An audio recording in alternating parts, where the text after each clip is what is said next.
मशीनलाच करेन त्याचं. गटनेतेपदी या ठिकाणी निवड झालेली आहे, काय सांगाल? येत्या काही दिवसामध्ये जिल्हा परिषद अध्यक्षपदाची पण निवड आहे. नुकत्याच जिल्हा परिषद निवडणुका पार पडल्या आणि प्रत्येक पक्ष हा आपापला गट त्या ठिकाणी स्थापन करतोय, कोण ना कोणतरी गटनेता निवडतोय.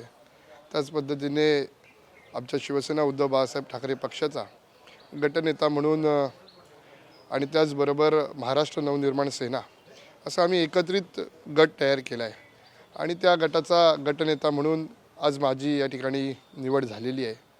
जिल्हा परिषदेच्या निवडणूक आपल्या अध्यक्षपदाच्या वगैरे निवडणुकांचं अजून तरी आम्ही पेपरमध्ये वाचतोय 16ला जिल्हा परिषद अध्यक्षपद, 9ला पंचायत समितीचा सभापती, परंतु अद्याप तरी आम्हाला अशा प्रकारचं काही लेटर आलेलं नाही.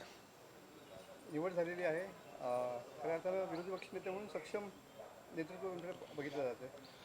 2017ला मी निवडून आलो त्यावेळेस मी विरोधी पक्ष नेताच त्या ठिकाणी झालो होतो, आपल्याला माहीत असेल. आणि नंतरच्या काळात मी जिल्हा परिषद अध्यक्ष देखील झालो. त्यामुळे दोन्ही बाजूचा अनुभव हा माझ्यासोबत आहे. त्याचबरोबर जिल्ह्याचे माजी जिल्हा परिषदेचे उपाध्यक्ष संतोषजी थेराडे साहेब असतील, नाहीतर नेहा माने मॅडम असतील, ह्या देखील आणि त्याचबरोबर इतर सदस्य हे माझ्या जोडीला आहेत.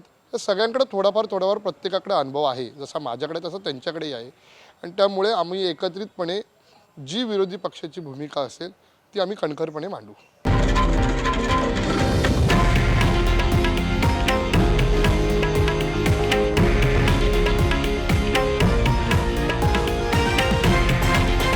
हे आहे देशातील नंबर 1 न्यूज नेटवर्क आणि आपण पाहत आहात TV9 मराठी, एकमेव.